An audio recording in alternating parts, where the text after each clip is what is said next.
보자.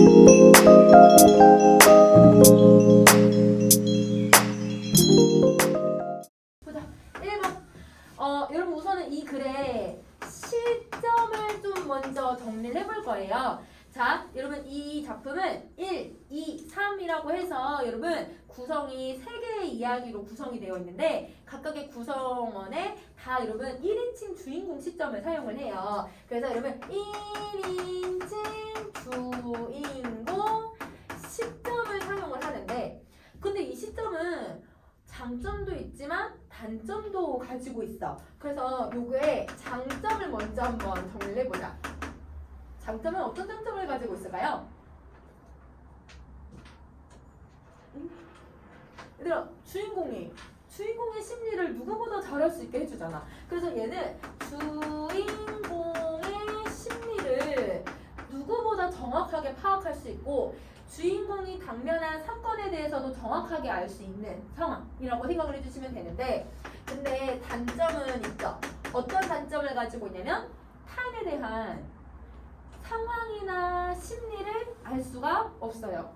그래서 얘는 타인에 대한 심리나 상황을 몰라요. 이걸 모른다. 그러니까 여러분 이 작품에서는 이 단점을 극복하기 위해서 어떻게 하냐면 1부, 2부, 3부 각각 다른 서술자가 나오는 거야. 똑같은 1인칭 주인공 시점이어도. 그래서 이거를 극복하는 방안이 각 부에서 서술자의 변화를 준다. 그러면 여러분 영호의 시점에서 이야기를 하고 영수의 시점에서 이야기를 하면 그러면 여러분 또 영희의 시점에서 이야기를 한다면 각각의 다 다른 이야기들에 대해서 서술할 수가 있게 해주는 거지. 그래서 요게 여러분 이걸 극복할 수 있게 도와준다라고 생각을 해주시면 되고요.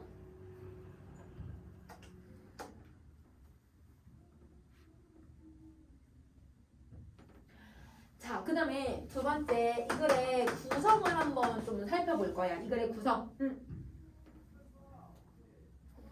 자, 우선은 여러분 이 작품은 여러분 사실 난소공이라고 제목으로 들어가 있기는 하지만 책 혹시 다 읽어봤니? 여러분 난소공 책을 보시면 거기 여러분 난소공의 앞부분에 한 세 번째 이야기 정도에 들어가 있고 뭐 은강공장이라고 하는 얘들아 그 작품도 들어가 있고 메비우스띠라고 해서 한 작품 한 12작품 정도가 여기에 들어가 있어요. 그러니까 여러분 장편 소설이 아니라 단편 소설들이 묶여져 있는 형태야. 그래서 그런 소설을 우리는 연작 소설이라고 하거든. 그래서 여러분 작품 전체로의 구성으로 본다면 연작 소설 중 하나예요. 근데 이 연작 소설이라고 하는 게 어떤 특징을 가지고 있냐면 비슷한 주제를 가지고 있어요. 그런데 등장인물은 다 다르거든? 그러면 여러분 이런 구성을 우리는 무슨 구성이라고 하냐면 옴니버스식 구성이라고 얘기를 해요. 그래서 작품 전체는 여러분 옴니버스식 구성을 갖는다.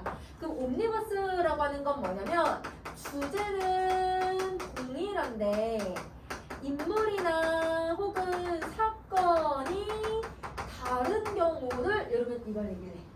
그럼 메비우스띠는 선생님이 학생들에게 얘들아 메비우스띠를 보여주면서 사회 구조가 이렇게 계속 메비우스 계속 빙빙빙 도는 그 모습을 보여주고 있고 혹은 여러분 은강공장 그 작품은 여러분 거기서는 여기 이제 영호랑 영수랑 그 다음에 여러분 영희가 나오기는 하는데 걔네가 주인공이라기보단 걔네가 살인사건을 저지르고 그 살인사건을 저지른 여러분 강한 여러분 그 공장장의 얘들아 아들 그 다음 조카가 대화를 나누는 내용이에요.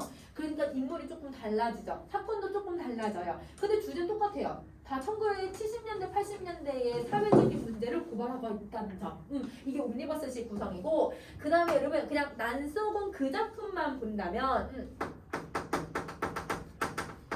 이 작품으로만 본다면 어떤 형식을 가지고 있냐면 여러분 여기서는 동일한 등장인물들이 또 동일한 주제를 얘기는 하고 있지만 사건이 좀 달라요. 1부에서는 여러분 이 철곡의 곧장에 대한 이야기를 하고 2부에서는 여러분 공장에서 쫓겨나가지고 영호랑 영수가 이 공장에서 일하는 내용들을 다루고 3부에서는 여러분 영희가 여러분 그 부동산 업자를 따라가는 그런 내용을 다루고 있거든요. 그거를 우리는 피카레스크식 구성이라고 해요. 그럼 다시 주제나 이거는 인물은 동일해요. 그런데 여러분 사건이 조금 달라요. 약간 여러분 여러분 혹시 어린 시절에 코난, 짱구 이런 여러분 그런 애니메이션 봤니? 그럼 보면 코난 얘들아 매 회마다 살인 사건 일어나잖아. 그런 얘들아 살인 사건은 그냥 다 다르지. 근데 얘들아 그 범죄를 해결한다라고 하는 주제는 동일하고 여러분 인물 코난 나오는 거 계속 동일하잖아요. 이런 방식을 피카레스크식 구성이라고 한다. 그러면 여러분 이런 구성을 사용하고 있다는 건 주제를 뭔가 좀 더 명확하게 당시 시대 상황을 보여주기 위해서 이런 구성을 사용하고 있다라고 생각을 해주면 될 것 같아. 자, 그 다음에 세 번째는 제목의 의미를 조금 정리 한번 해볼게요. 자, 제목의 의미는 여러분 우선은 난쟁이라고 하는 걸 봐야 될 것 같은데 난쟁이는 우선은 두 가지의 의미를 봐야 될 것 같아요. 신체적인 장애를 가지고 있는 것. 그래서 여러분 육체적인 결핍 이렇게도 볼 수 있지만 두 번째 뭘로도 볼 수 있냐면 여러분 우리 사회적으로 결핍. 그래서 여러분 두 가지의 의미를 가지고 있어. 사회적인 결핍. 즉 여러분 육체적으로나 사회적으로 결핍된 상태를 얘기하고 있으니 그래서 여러분 이 사회적 약자의 비극성을 이 난쟁이를 통해서 드러낸다라고 생각하시면 돼요.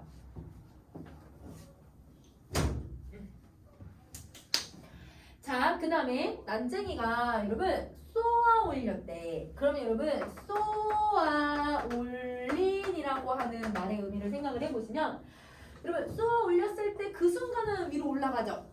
근데 그 다음은 어떻게 해요? 얘들아 가장 최고점을 찍고 나서는 얘들아 쭉 아래로 떨어지잖아. 그럼 여러분 이 쏘아 올렸다는 건 뭔가 위로 올라가는 것 같아 보이지만 결국은 아래로 하강하는 이미지를 가지고 있기 때문에 결국 좌절된다. 결국 여러분 절망이 온다라고 하는 이미지가 돼버리는 거지. 근데 그러면 여기서 작은 공이라고 하는 건 난쟁이가 가지고 있는 아주 조그마한 희망. 얘들아 큰 것도 아니야. 그냥 아주 작은 희망이야. 혹은 이상이죠. 그러면 여러분 어차피 여러분 이상과 희망을 가지고 있어도 사회적인 약자들은 여러분 결국 절망하게 돼버린다라고 하는 사회적인 문제점을 드러내기 위한 제목을 사용하고 있다라고 생각해 주시면 돼요. 자, 그러면 얘는 이렇게 정리를 해주시고 그 다음에 여러분 선생님이랑 이제 지문을 가는데 여러분 우선은 좀 표현법보다는 여러분 약간 상징적 의미가 되게 많이 쓰여서 상징적 의미들을 쭉 찾으면서 한번 지문을 한번 읽어보도록 할게요. 정리해보자.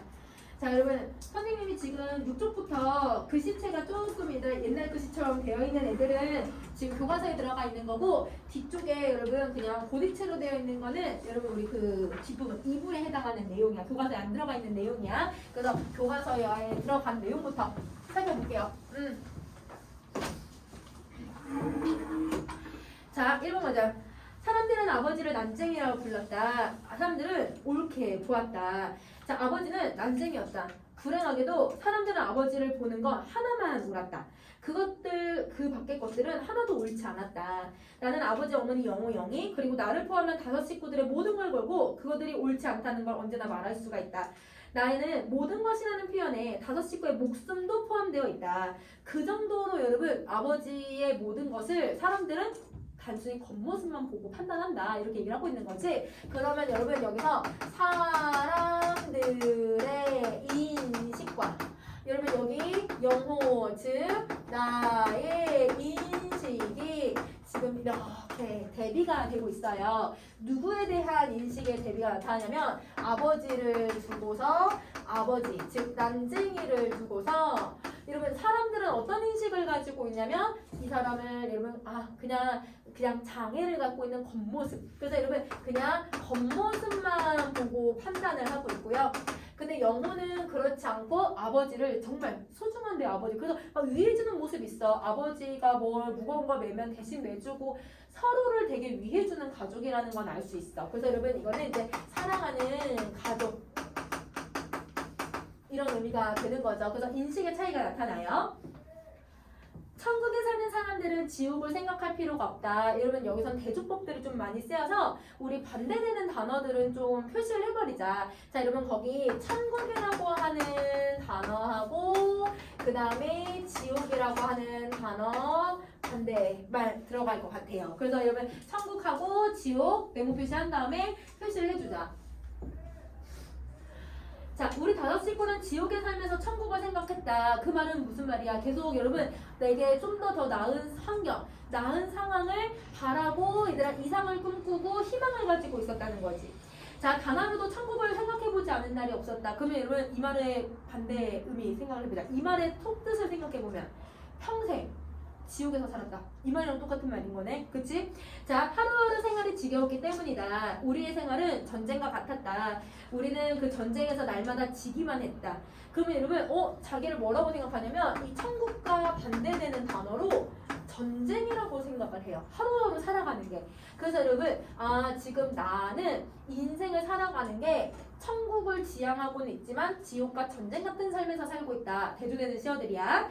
자, 그런데 어머니는 모든 걸 잘 참았다. 그럼 자, 잘 참는 어머니의 이런 태도를 보시면요. 엄마가 어떤 성격이라는 걸 알 수 있게 해줘. 엄마가 어떤 성격이냐면 그냥 인내심이 많아. 그러면 여러분 인물의 성격을 직접적으로 지금 영호가 얘기를 해요. 엄마는 인내심이 강하다. 이렇게 그냥 대놓고 얘기하는 게 아니지. 엄마의 어떤 행동이나 태도를 가지고 설명을 하고 있으니까 여기서 우리 이거를 간접적 대시라고 하죠. 이걸 간접적 대시라고 해요. 그러나 그날 아침 일만큼은 참기 어려웠던 것 같다. 얘들아 뭐뭐 했던 것 같다. 얘들아 왜 이런 표현을 써? 시점 1인칭 주인공 시점이니까 엄마의 심리를 모르잖아. 그치? 그래서 심리에 대한 내용도 잘 기억해줘. 자, 그 다음에 여러분 이제 철거계곡장을 가는데요. 자, 여러분 5번을 갑시다. 이거 철거계곡장이에요. 귀엽고 왔구나. 그럼 얘들아 귀엽고 왔구나라고 하는 이 말의 뉘앙스는 엄마는 얘들아 이거를 예상 외라고 생각하는 거야? 그냥 받아들이는 거지. 그래서 여러분 여기서 6번째 귀엽고 왔구나는 엄마의 순응하는 모습이 나타나요. 그래서 예상 외가 아니라 그냥 올게 왔구나 라고 해서 순응하고 있고 담담한 태도를 보이고 있다 라고 정리해 줄게. 자, 어머니가 말했다. 그러니까 집을 헐라는 거지. 우리가 꼭 받아야 할 것 중에 하나가 이제 나온 셈이구나. 이제 나온 거구나. 받아야 될 걸 이제 나왔다라고 하는 것도 그냥 받아들이는 태도야. 자, 어머니는 식사를 중단했다. 왜? 밥이 입으로 넘어가지 않아. 집을 철거해야 되는 상황이니까. 자, 나는 어머니의 밥상을 내려다보았다. 보리밥, 얘들아 보리밥 동그라미 1번. 까만 된장 동그라미 2번. 시든 고추 2억에 조린 감자 4번 이렇게 표시를 해주시면 그러면 여러분 지금 밥상을 어떻게 해주고 있냐면 묘사하고 있단 말이에요. 그러면 여러분 밥상을 묘사하는 방식을 사용해서 이들이 얼마나 가난한 삶을 살고 있는지 그걸 보여주는 거야. 그래서 여러분 나의 가족의 빈곤한 삶을 드러내주고 있다. 나의 가족의 빈곤한 삶을 드러낸다. 자, 나는 어머니를 위해서 철거계곡장을 천천히 읽었다. 그럼 자, 이제 철거계곡장을 읽기 시작을 해요. 자, 그 다음 가보자. 서울특별시 낙원구 행복동. 얘들아 우리 밑줄 그어야 될 거 나온 거 같아. 낙원구 행복동 밑줄 그을까? 얘들아 철거계곡장에 있는 낙원구 행복동. 자, 요거는 여러분 지금 지옥이랑 전쟁이라고 생각하는 여러분 이 내가 살고 있는 공간을 얘기하는 건데요. 내가 살고 있는 공간이 정말 행복하고 낙원이에요? 아니죠. 그러면 얘들아 이거는 반어법으로 여러분 제시를 하고 있네. 내가 살고 있는 공간에 대한 반어적인. 자, 그럼 반어법을 왜 사용하고 있냐면 내가 천국을 바란다고 했는데 지옥 같은 삶을 산다고 했는데 천국의 이름에서 살고 있다는 게 아이러니하잖아. 그러니까 여러분 더 참혹한 삶을 부각시켜 버리는 거야. 그래서 이들이 살고 있는 참혹한 비극적 삶을 부각시킨다. 이렇게 정리할게. 이 삶을 부각한다. 자, 그럼 다시 할게요. 귀하 소유 아래 거편식 업무는 주택개량 촉진에 따라 임시조치법에 따라 행복 3구역 재개발 지구로 지정이 되어 서울특별시 주택개량 재개발 사업 시행조례 제15조, 건축법 제5조 및 동법 제42조 규정에 의해서 언제까지 잦은 철거할 것을 명합니다. 자, 만일 위의 기일까지 잦은 철거를 하지 않을 경우 행정대집행법에 의하는 거에 따라서 강제 철거하고 그 비용은 귀하로부터 징수하겠습니다. 여러분 이거는 이제 국가가 여러분 이 사람들에게 물론 무허가 주택이기는 하지만 여러분 이들이 살고 있는 삶의 터전을 지금 훼손을 하고 있는데 그 강제 철거를 하겠다고 그냥 이렇게 명령을 해버리고 그거를 얘들아 불이행 시 강제로 집행을 하고 그 비용도 얘네들한테 내게끔 하게 만든다고 했잖아요. 그러니까 이 법이 여러분 소외된 계층들을 위한 게 아니라 법이 얘들아 가진 자들을 위한 것이라는 걸 보여주고 있는 거야. 그럼 자 이렇게 정리하자. 철거계보장이 의미하고 있는 것.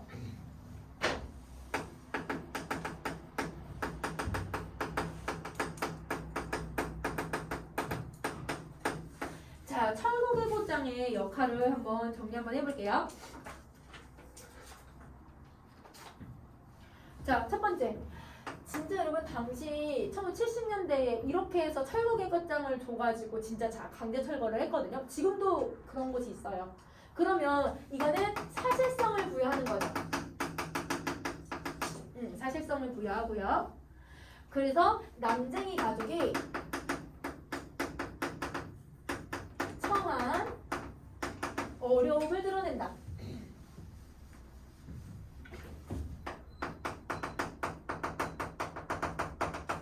이거를 사실적으로 드러내고요. 자, 그 다음 두 번째. 법이 얘들아 그러니까 누군가를 위한 보호 대책이 아니라 법이 아주 냉혹한 여러분 어떤 수단이 되고 있다는 걸 보여주고 있어. 그래서 여러분 법의 냉혹함 이걸 드러내주고요. 법의 냉혹함을 드러내주고 자, 세 번째. 법이 여러분 소외계층을 위한 게 아니라는 걸 보여줘요.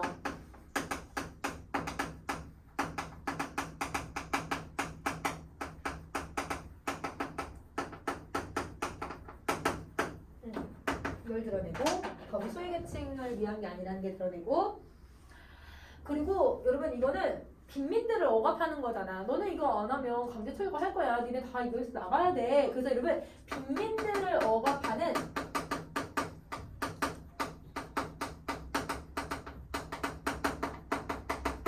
수단이 된다. 여러분 우리 혹시 1학년 때 아홉켤레 구두로 남은 산에 배웠던 거 혹시 기억나요? 거기에서도 권씨가 여러분 나 말고 권씨가 시위를 하다가 여러분 감옥에 가서 전과자가 되고 그 시위한 내용이 여러분 광주 여러분 성남시 경기도 성남시에서 그 강제 철거민들을 대상으로 했던 그 시위 현장이었단 말이야. 그래서 여러분 그런 빈민들에 대한 주택 문제와 도시화의 문제와 빈민 문제에 대한 것들을 여러분 이런 법으로 억압을 시켜버리려고 하는 거야 정부가. 그래서 이런 걸 보여주고요. 이것 때문에 여러분 이제 갈등이 시작되는 거죠. 그래서 갈등이 유발되게 만드는 역할도 하고 있다. 이렇게 정리를 해주면 될 것 같아. 자, 그래서 여러분 이렇게 정리를 해주시고 그 다음 거 다시 가보자. 여러분 다음 페이지. 자, 어머니는 조각 마루 끝에 앉아 말이 없었다. 왜 말이 없는 거야? 말을 할 수가 없지. 왜냐면 여러분 이 집을 어떻게 내가 나가서 어떻게 살아야 되나 이런 걸 고민하는 거죠. 자, 벽돌공장의 높은 굴뚝 그림자가 자 여러분 거기다가 밑줄 그을게요. 벽돌공장의 굴뚝 그림자. 자 여러분 우선은 그 벽돌공장의 높은 굴뚝은 뭘 상징하고 있냐면 산업화를 상징을 하고 있는데 근데 그 그림자가 여러분 시멘트 담에서 꺾어지면서 난쟁이 가족을 이렇게 가장을 뒤엎었어. 그러면 여러분 그림자가 덮쳤다. 이렇게 본다면 그러면 여러분 산업화의 부조리가 누구에게 영향을 준다는 걸 알 수 있냐면 난쟁이 가족에게 영향을 준다는 걸 알 수 있을 것 같아. 여러분 우리 높은 굴뚝까지가 산업화고 그림자가 덮친다라고 하는 게 여러분 이게 부조리가 이 가족들을 부정적인 상황에 놓게 할 것을 암시한다. 이렇게 정리를 해주면 될 것 같아. 산업화의 부조리가 가족들을 부정적인 상황에 놓이게 만든다.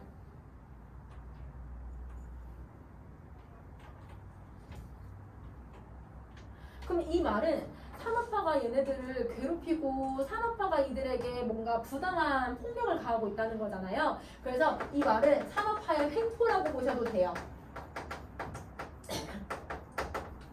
산업화의 횡포.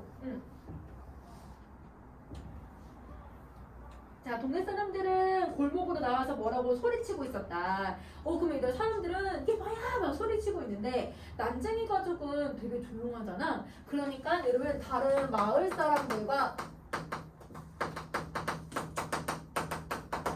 대조되는 난쟁이 가족의 모습을 보여줘서 난쟁이 가족들이 약간 얘들아 체념한 모습을 보여주고 있다라고 생각을 해주시면 될 것 같아요.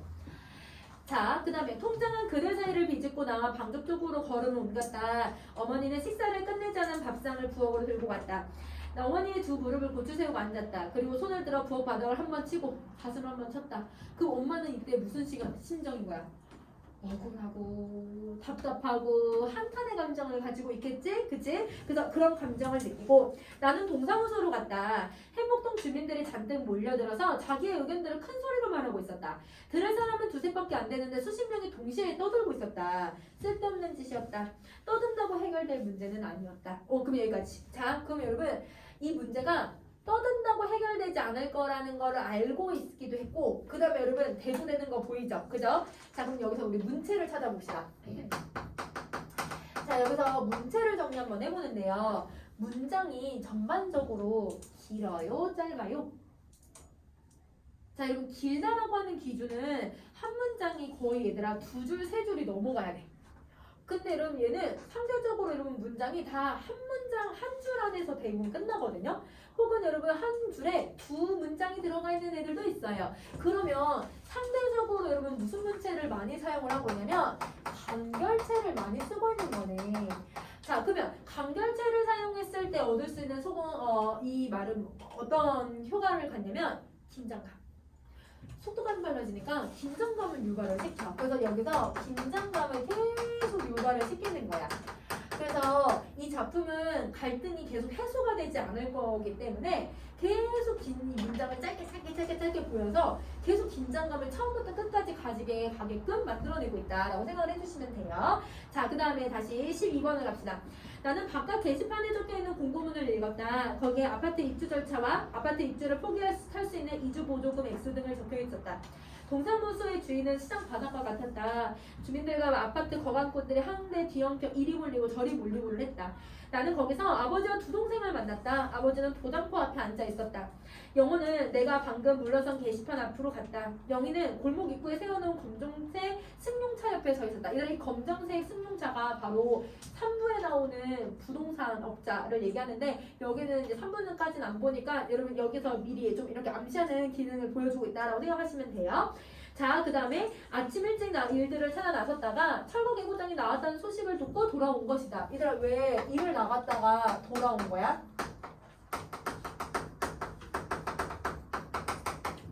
얘들아 집이 철거될 입장인데 가서 일을 할 수 있겠니? 안 되죠. 그래서 여러분 철거 소식에 답답하고 일이 손에 잡히지 않았기 때문에 돌아왔다라고 정리해주면 될 것 같아. 자, 그 다음. 누군들 이런 날 일을 할 수 있을까? 나는 아버지 옆으로 가서 아버지의 공구가 있는 부대를 둘러 메었다. 그리고 영호가 다가오더니 나의 어깨에서 부대를 옮겨 메었다. 자, 영희는 얼굴이 빨갛게 상기되어 있었다. 왜냐면 이거를 지금 영희는 해결을 하고 싶은 거야. 집을 빼앗길 수가 없고 지금 너무 궁금하니까 얼굴이 막 상기가 되고 있고요. 몇 사람의 거관분들이 우리를 둘러싸고 아파트 입주권을 팔라고 했다. 아파트 같이 아버지는 책을 읽고 있었다. 그 아버지가 책을 읽는 건 처음 보았다. 표지를 썼기 때문에 무슨 책을 읽는지 알 수 없었다. 근데 여러분 이 책이 2부에서 무슨 책인지가 나와요. 그래서 여러분 여기다가 책에다가 정리할게요. 이 책은 우리 2부에 나오는 1만 년 후의 세계라고 하는 책이야. 그러니까 여러분 아버지는 여러분 이제 표지를 감싼 이 책을 읽으면서 1만 년 후에 세계를 꿈꾸고 있는 거죠. 그러면 아버지의 뭐가 들어가냐면 아버지의 이상, 아버지의 꿈이 들어가 있는데 근데 그게 1만 년 후에 일어나네? 근데 1만 년 후면 우리 이미 죽고 없잖아요. 그러면 여러분 아버지가 바라는 이상과 꿈이 이루어지는 걸까요? 이루어지지 않아요. 그래서 여러분 이게 이루어지지 않음을 암시하는 역할을 하고 있다라고 정리를 해줄게. 자, 그리고 아버지는 우리들의 얼굴을 영희가 허리를 굽혀서 아버지의 손을 잡아 끌었고 아버지는 우리의 얼굴을 물끄러미 쳐다보더니 자리를 털고 일어났다. 난쟁이가 간다라고 처음 보는 사람들이 말했다. 그럼 여러분 자 아까 맨 앞에도 처음 보는 사람들은 아버지를 뭐만 봤어? 난쟁이인 것만 봤죠. 그러니까 처음 본 사람들은 아버지의 외모만 보고 있는 거예요. 자, 어머니는 대문 기둥에 붙어있는 알루미늄 표찰, 얘들아 알루미늄 표찰에다가 우리 네모 표시하시고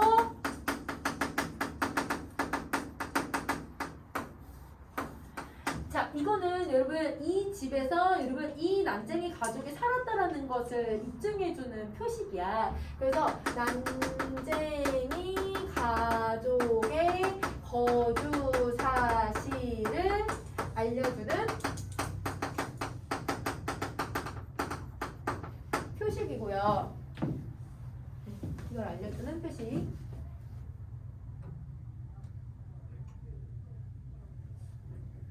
방법이지? 이게 표식이고요. 자, 이거를 어머니가 왜 챙기냐면 이래야 나중에 여기서 살았다는 걸 입증을 해야 이런 아파트 입주권을 뭐 사든 뭐든 일단 훗날을 도모할 수 있는 거네. 그래서 어머니는 훗날을 도모하기 위해서 대비하려고 하는 엄마의 모습을 보여주고 있고요. 자, 그 다음 다시 할게요. 어머니는 식칼을 가지고서 못을 뽑고 있었고 내가 식칼을 받아서 반대쪽 못을 뽑았다. 그러면 어머니하고 나는 그냥 얘들아 이 집이 철거되는 걸 그냥 수능하고 있어. 그래서 여러분 여기 있는 영수랑 그 다음에 여러분 여기서 여러분 우리 그 어머니는 이 상황에 대해서 지금 수능을 하고 있고요. 근데 그와 달리 그러나 마음에 드는 일이 우리에게 영호는 어머니와 내가 하는 일이 못마땅해 보였다. 영호는 그러지 않은 거지. 이거 저항하고 싶은 거야. 우리가 왜 여기서 떠나야 돼? 라고 생각을 하는 거지. 그러면 얘들아 철거 계곡장하고 알루미늄 표찰이 가족 안에서도 뭘 하는 거야? 입장이 다른 갈등 만들어내고 있는 거 이해되시죠? 자, 그래서 그러나 마음 드는 일이 우리에게 일어나 주길 바랄 수는 없는 거다. 어머니는 무화과 건물 번호가 새겨진 알루미늄 표찰을 빨리 떼서 간직하지 않으면 나중에 괴로운 일이 생길 거라는 걸 알고 있었다. 어머니의 손바닥에 놓인 표찰을 가만히 들여다보았다. 영희는 이번에 어머니 손을 잡아 끌었다. 너희들이 놀게만 되지 않았어도 난 별 걱정 안 했을 거다. 자, 여러분 자 여기서 너희들이 놀게만 되었어도 여기다 밑줄 긋고 이게 여러분 영수랑 영호가 여러분 그 노동자들의 권리를 주장하다가 여러분 쫓겨났거든요. 그러니까 엄마가 그걸 얘기를 하는 거야. 2부에 나오는 내용을 엄마가 이렇게 감시해 주는 거야. 그래서 영호가 공장에서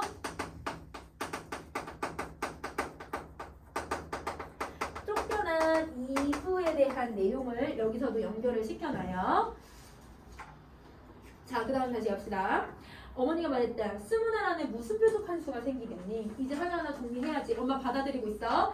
이쪽은 팔려고 그래요? 영희가 그랬다. 팔게 왜 팔아? 영호가 큰 소리를 냈다. 영호는 저항하고 여러분 엄마하고 영혼수는 받아들이고 영희는 정말 아무것도 몰라. 되게 순수한 모습을 보여주고 있는 거지. 아 그럼 아파트에 입주할 돈이 있어야지. 아파트로도 안 가. 그럼 어떻게 할 거야? 여기 사는 거야. 여기 우리 집이야. 영호는 성근성근 돌계단을 올라가 아버지 부대를 마루 밑에 놓았다. 한 달 전만 해도 그런 이야기를 하는 사람이 있었다. 아버지가 말했다. 어머니가 내준 철거계곡장을 막 읽고 난 참이었다. 시에서 아파트를 지어놨다니까 얘긴 그걸로 끝난 거다. 우리를 위해서 지은 게 아니에요. 자 여러분 여기다 밑줄 그으세요. 우리를 위해서 지은 게 아니에요. 라고 밑줄 그어주시고 그러면 여러분 어떤 시에서 만들어내는 어떤 방책들 아니면 어떤 대안책들도 여러분 이 대안책조차도 소외계층들을 위한 게 아무것도 없다라는 걸 보여주는 거네. 그래서 여러분 대안책조차 소외계층을 배려하지 않는다. 이걸 보여주고 있어. 자, 그 다음에 그 영호가 말했다. 돈도 많이 있어야 되잖아요. 영희는 펜지꽃 마당에 펜지꽃 앞에 서 있었다. 자, 여러분 33번 펜지꽃 네모 표시해주고 자, 이 꽃은 여러분 순수한 영희를 의미해요. 그래서 2부에 보시면 2부에 영희가 사라졌는데 이 펜지꽃하고 줄 끊어진 기타만 갖고 나가거든. 그러면 이게 뭘 의미하냐면 영희의 이제 순수함이 여러분 이제 3부에 나오지만 그게 이제 순수해지지 않을 거라는 거, 더럽혀질 거라는 것을 암시를 해줘. 그래서 여러분 이 순수함이 얘들아 변질될 것이라는 걸 보여주고 그래서 나중에 2부 3부에 나오는 내용이지만 같이 그냥 정리를 해버릴게. 자, 그 다음 우리 못 떠나. 갈 곳이 없어. 그렇지 큰 오빠. 어떤 놈이는 집을 헐러 오는 놈은 그냥 두지 않을 거야.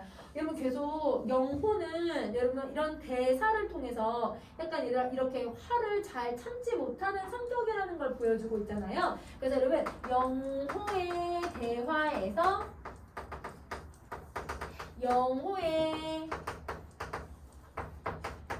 성격을 보여주는데 그러면 여러분 이거를 무슨 제시라고 한다고?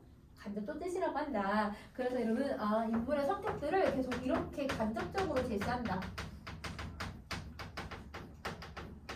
사실은 이렇게 서술해도 되잖아. 막 예를 들면 우리 영호는 화를 잘 참지 못해서 이렇게 해서 형이 이렇게 설명해도 되는데 그렇지 않고 계속 대화를 통해서 성격을 보여주고 있다라고 생각해주면 돼. 자, 그 다음 그만둬. 내가 말했다. 그들 옆엔 법이 있다. 여러분 그들 옆엔 법이 있다. 나 밑줄 다 그어주시고 그들 옆에는 법이 있다. 자, 여러분 이 말의 의미는 어떤 의미를 가지고 있냐면요. 법에 아까 우리 철거계곡장 했잖아요. 그 철거계곡장의 의미가 여기에 들어가요. 자, 법은 그들 옆에 있다. 여러분 딱 밑줄 그어줬으면 두 가지 정리합시다. 법에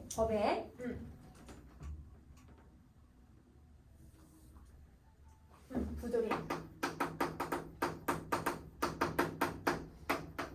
법의 부조리야.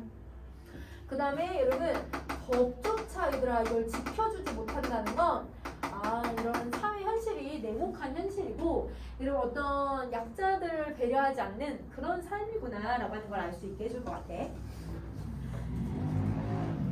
자, 그 다음에 다시 갈게요. 자, 그 다음 아버지 말대로 모든 이야기는 끝나버린 것이나 마찬가지였다. 마당과 펜지꽃 앞에 서있던 영희가 고개를 돌렸다. 영희는 울고 있었다. 어렸을 때부터 영희는 잘 울었다. 나는 말했다. 영희야 울지마. 자꾸 울음이 나와. 그럼 소리내지 말고 울어. 그러나 풀밭에서 영희는 소리내면서 울었다. 나는 손으로 영희의 입을 막는다. 영희의 몸에서는 풀냄새가 난다. 얘들아 우리 대조되는 애들 나오면 표시하기로 했잖아. 자, 풀냄새 네모 표시하고 얘랑 대조되는 애를 한번 찾아볼게요. 자, 건너 주택가 골목에서는 자, 여러분 개천 골목 건너 개천 건너 주택가 골목 여기도 네모 표시하고 얘랑 반대말도 찾을 거야. 자, 여기서는 고기 굽는 냄새가 난다. 그러면 여러분 풀냄새랑 고기 굽는 냄새가 대조가 되는구나 이렇게 하는 거 알 수 있을 것 같고 그럼 얘들아 건너편 주택가는 계속 고기를 구우면서 잘 살아. 그런데 영희랑 영혼애가 살고 있는 여러분 아까 여기가 좁은 골목이라고 아까 맨 앞에 나왔었잖아요. 그건 앞으로 가지 말고 거기다가 좁은 골목 얘네들이 살고 있는 좁은 골목은 여러분 이 풀냄새만 맡고 가난하게 살고 있다는 걸 보여줘. 그래서 빈과 여러분 부의 격차가 나타난다라고 생각을 해주시면 돼요. 빈부 격차가 여기서 나타난다. 자, 나는 그것이 고기 굽는 냄새인 걸 알면서도 어머니에게 묻곤 했다. 엄마, 이게 무슨 냄새야? 어머니는 말없이 걸었다. 근데 여러분 지금 선생님이 읽고 있는 이 부분요. 이게 지금 어른의 시점, 어른의 이야기를 얘기하는 거야. 어른이 된 영호에 대한 이야기, 영수에 대한 이야기가 아니잖아. 어린 시절에 대한 이야기를 하고 있어서 시간이 계속 왔다 갔다 이걸 한다는 걸 보여주고 있어. 그래서 여러분 이 작품은 기본적으로 역수냉적 구성을 가지고 있다라고 좀 생각을 해주시면 돼요. 이 작품은 역수냉적 구성을 갖는다. 자, 어머니는 말없이 걸었다. 왜 엄마가 말을 못해? 고기를 사줄 형편이 안 되니까. 자, 그래서 엄마 이게 무슨 냄새지? 어머니는 나의 손을 잡았다. 어머니 걸음 빨리 하면서 고기 굽는 냄새야. 우리 나중에 해먹자. 나중에 언제? 빨리 가자. 너도 공부 열심히 하면 좋은 집에 살 수 있고 고기도 날마다 먹을 수 있단다. 거짓말. 엄마의 손을 뿌리치면서 내가 말했다. 아버지는 나쁜 사람이야. 그럼 여러분 여기서 나쁜 사람이야 라고 말한 의도는 여러분 진짜 어떤 도덕적인 개념이 아니라 뭘 못하기 때문에 얘들아 이 나쁜 사람이라고 표현을 하는 거예요. 배불리 못 먹어서. 그래서 여러분 가난해서 나쁜 사람이라고 표현을 하고 있는 거야. 그러니까 여러분 이제 엄마는 이게 이제 화가 나는 거지. 너 맷좀 맞아야겠다. 여러분 61번이에요. 아버지는 좋은 분이야. 나도 주머니가 달린 옷을 입고 싶어. 그럼 여러분 주머니가 달린 옷 네임표시 하면 얘들아 돈을 넣고 주머니가 있어야 뭐 사먹더라도 여기다 넣고 다닐 수 있잖아. 그러니까 이거는 있는 부를 상징하고 있는 거고. 그러면 여러분 주머니가 없는 옷은요 그러면 가난한 삶을 드러내고 있는 거네요. 이것도 대조되는 모습. 자, 여러분 주머니가 없는 옷은 어디 나오냐면 64번에 나와. 왜 우리들의 옷에는 주머니를 안 달아주지? 이거랑 연결시키면 돼.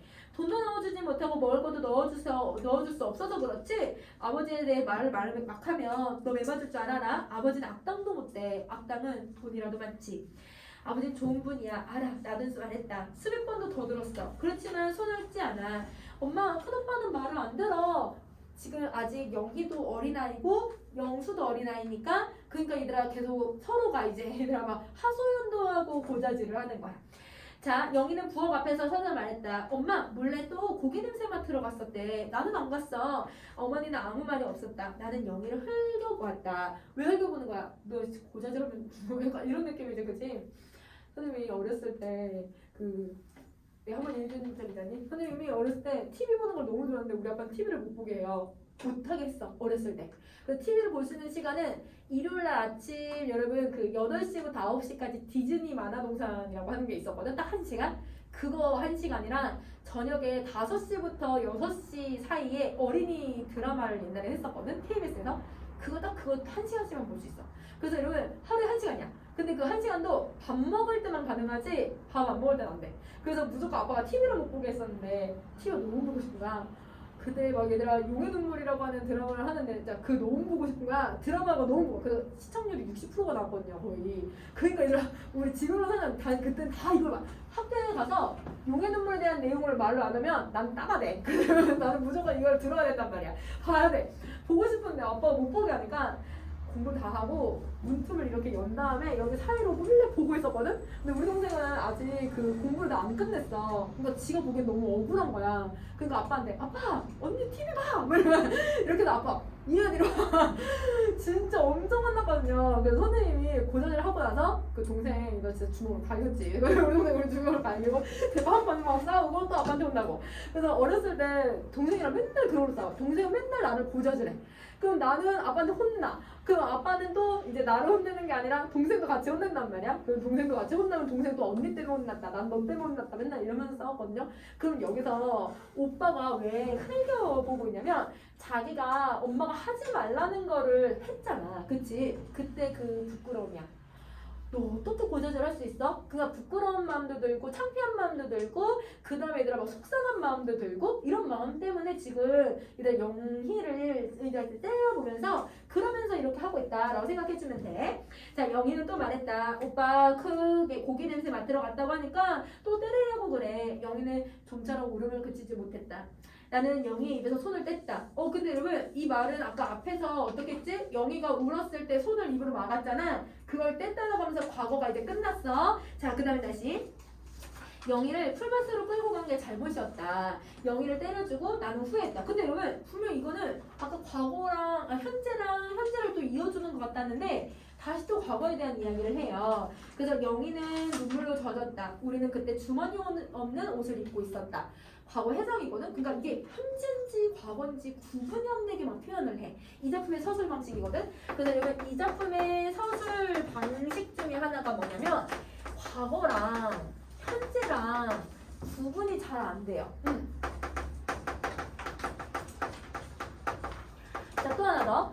2부에 나오는데요. 꿈인지 현실인지 구분이 잘 안 돼요. 계속 꿈에 대한 이야기를 많이 하는데 이 작품의 특징은 꿈과 현실도 구분이 잘 안 되게 서술을 해.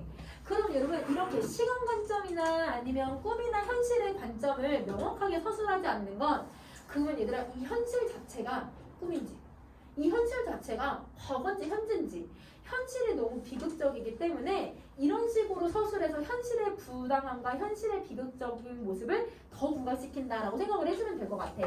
그래서 이게 현실의 비극성을 부각시키는 서술 방식이다라고 생각을 해주시면 돼요. 자, 77번. 아버지는 천국의 곧장을 마루 끝에 놓고 책을 읽었다. 아버지에게 무엇을 바라지는 않았다. 아버지는 그동안 충분히 일을 했다.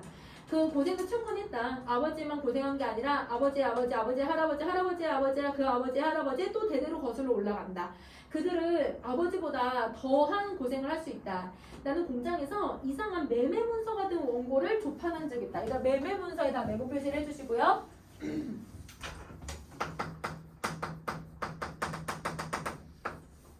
이게 메모 표시 하셨으면 이게 여러분 노비 문서를 얘기하고요. 그래서 여러분 이게 노비 문서이고 이걸 통해서 이 난쟁이 가족이 계속 여러분 노비로 살아왔다라는 것을 보여줘. 그래서 여러분 난쟁이 가족의 조상이 노비 신부님을 제시해 주는데요. 근데 이 매매 문서는 그냥 단순히 얘네들의 신분을 보여주는 게 아니라 여러분 이들의 조상이 계속 노동만 해온 거잖아. 그지? 근데 그의 자식들도 그의 후손들도 계속 뭐만 하고 있니? 계속 노동자로서만 노동만 하면서 빈곤하게 살고 있잖아요. 그러면 여러분 이 대대로 가난이 대물림되고 있는 사회를 보여주는 거야. 그래서 여러분 대대로 가난이 대물림되는 사회를 제시하기 위해서 매매 문서를 보여주고 있다라고 생각을 해주시면 돼요.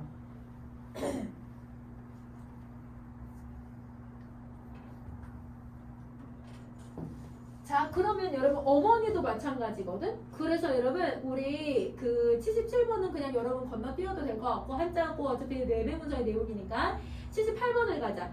너희들은 엄마를 잘못 두어서 이 고생이다. 아버지는 상관이 없어. 그럼 엄마는 아버지가 노비가 아니라 엄마가 노비의 집안이야. 엄마가 거짓말을 해.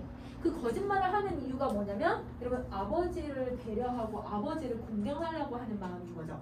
그럼 여러분 여기서 어머니의 이 대화 78번에 있는 이 대화는요. 여러분 아버지를 공경하고 배려하는 엄마의 성격을 보여줘. 그러면 엄마의 이 성격도 얘들아 무슨 제시라고 봐야 돼? 간접적 제시라고 봐도 되는 거지. 그치? 그래서 엄마의 의도들이 다 간접적인 제시를 통해서 보여준다.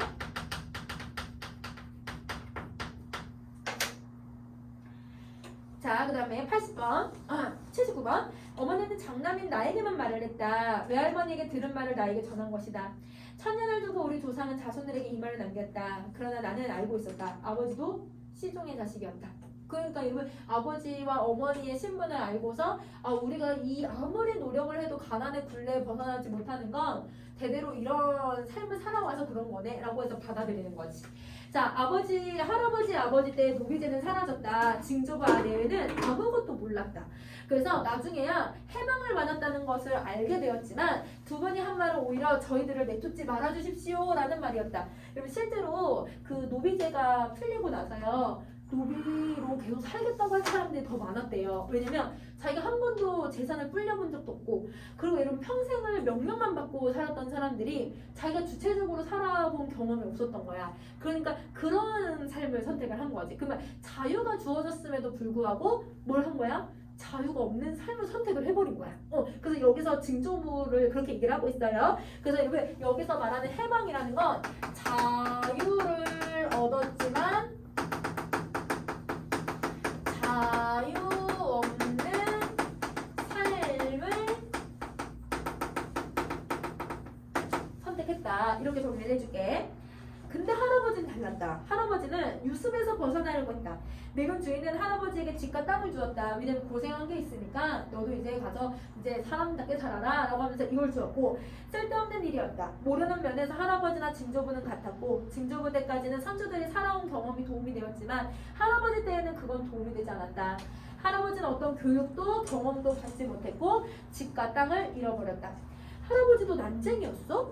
영어가 이렇게 물었다. 그럼 여러분 할아버지도 난쟁이였어? 라고 이렇게 물어보는 의도는 어떤 의도를 가지고 있냐면 할아버지도 사회적인 약자야? 힘없는 사람이야? 우리 아빠처럼? 이런 의미인 거지. 그래서 이 의도는 신체적인 약자보단 사회적인 약자였는지를 물어보는 의도다라고 생각을 해주시면 돼요. 나는 영호의 머리를 쥐어박았다. 조금 큰 영호는 왜 지난해처럼 쉬쉬하는 거야? 변한 것이 없는데 우습지도 않아? 나는 가만히 있었다. 왜 변한 게 없는지 이해되니? 노비로서의 살아온 그 노동의 삶이 지금도 이어지고 있어서 그래요. 자, 손수건을 꺼내 두 눈에 대었다 떼었다. 아버지는 계속 책을 읽고 있었다. 이러다 다시 현재로 돌아왔어. 그치? 자, 어머니는 뒷집 명의 어머니와 이야기를 하고 있었다. 얼마에 파셨어요? 17만 원에 받았어요. 그럼 시에서 주겠다는 이주 보조금보다 얼마나 받은 셈이죠? 2만 원 더 받았어요. 그럼 여러분, 자, 여기서 이주 보조금이 얼마였던 거야? 15만 원인데 2만 원 더 받아서 17만 원 받았다고 했잖아. 그치? 그러면 여러분 이주 보조금은 15만 원이라고 생각을 해주시면 되고 근데 여러분 그거를 여러분 이제 아파트에 얘들아 판 거를 얘기하는 거니까 입주권을 여러분 명의는 얼마 주고 팔았냐면 17만 원 주고 팔아요. 나중에 여러분 뒤에 2부 가서 읽어보시면 알겠지만 2부 가서 다시 정리하겠지만 여러분 이 영순의 가족은 25만 원 주고 팔아요. 그래서 여러분 그거는 조금 더 나중에 다시 한번 계산을 해보자. 다음 시간에 해보자. 자, 그래서 무슨 돈이 있다고? 영인에도 아파트를 못 갈 거 아니에요. 무슨 돈이 있다고? 부산 분양 아파트는 58만 원이고 이주 보조금이 15만 원인데 여러분 분양 아파트가 58만 원이고 임대 아파트가 30만 원이래요. 그럼 여러분 이 두 배나 되는 돈을 어디서 받아와요? 그러니까 이걸 벌 수가 없으니까 입주권을 팔아버리는 거지. 자, 거기에다가 근데 입주권이 봐봐. 25만 원에 아까 명인에는 17만 원 받았고 영혼에는 25만 원 받을 거라고 했잖아. 근데 임대 아파트 30만 원이야. 그럼 이 입주권을 얘들아 그 25만 원에 이제 산 사람들은 5만 원이나 몇만 원 더 붙여가지고 이걸 팔아도 되는 거네. 그러니까 그 분양업자들은 돈을 계속 버는 거고 이 사람들은 계속 돈을 벌지 못하는 상황이 되는 거죠. 자, 그래서 입주권을 팔고 있나요? 명의대도 서두르세요. 이 어머니를 명의 어머니가 어머니를 명의 어머니가 다그쳤다. 여기까지가 교과서에 대한 내용이에요. 자, 그러면 여러분 선생님 중요한 부분 줄거리까지만 하고 여러분 뒤에 2부는 우리 다음 시간에 한번 해볼까? 자, 여러분 중요한 부분 줄거리 가세요. 새벽부터에 들어간 형편이 되지 않은 행복동 주민들은 하나둘씩 입주권을 팔았고 입주권 가격은 하루가 다르게 치솟았다. 난쟁이 집도 입주권을 팔고 전셋돈을 빼줘야 했지만 난쟁이 가족은 아버지 어머니가 돌을 이어 나르고 시멘트를 직접 발라 만든 집에 대한 애착을 가지고 있었다. 이웃집 명희 어머니는 명희가 죽고 남은 통장에 든 돈을 난쟁이네 집에 전셋돈을 빼주라고 빌려주었었다. 자, 이거지. 자, 여러분 명희도 여러분 그 죽은 이유도 명희가 산업화, 도시화로 인해서 여러분 그 잘못된 선택을 해요. 그래서 얘도 도시화와 산업화의 피해로 여러분 죽음을 선택하게 되었다라고 생각해주면 되고, 자, 그 다음에 이 통장에 든 돈을 명희네 집에 전셋돈 빼주라고 빌려줬어. 명희는 이 난쟁이 집 큰아들 영수를 좋아했었다. 그녀가 바라던 건 내가 다른 아이들처럼 공장에 가지 않고 공부를 많이 해서 큰 회사에 취직하는 것이었다. 그러나 나는 약속을 지키지 못했고 명희는 다방 조번에서 캐디로 버스 안내양으로 전전하다가 통장에 19만 원을 남기고 자살을 했다. 나와 동생 영우는 아버지가 더 이상 일을 할 수 없는 형편이 되자 인쇄공장에 가게 되었고, 아버지는 당신의 형편에 어울리지 않게 길 건너 고급 주택에서 가정교사를 하는 지석과 이야기를 나누게 되었다. 그러면 여러분, 원래 그러면 영수는 학업을 중단한 상태인 거네. 그치? 그러면 학업을 중단한 상태고, 그러면 여기서 여러분 학업을 한 목적도 왜 이 학업을 했냐면요. 그것 때문이야. 학업을 한 이유는 성공하려고. 돈을 벌려고. 그럼 여러분 성공과 돈을 벌 수 있을 거라고 생각을 했는데 이것도 성공했어? 실패했어? 실패로 가. 그래서 여러분 이게 실패했기 때문에 더 여러분 현실에 대한 좌절감과 체념을 할 수밖에 없는 상황이라고 생각을 해주면 될 것 같아. 이건 성공하려고 학업을 했는데 실패했어. 얘들아, 그래서 이렇게 정리를 하나 더 해주면 될 것 같아요. 자, 그러면 여러분 우선은 상징적 의미가 좀 많고 여러분 이 작품 앞에 설명할 것들 좀 있었어가지고 이 부분을 했고요. 선생님 다음 시간에 뒤에 거 할게요.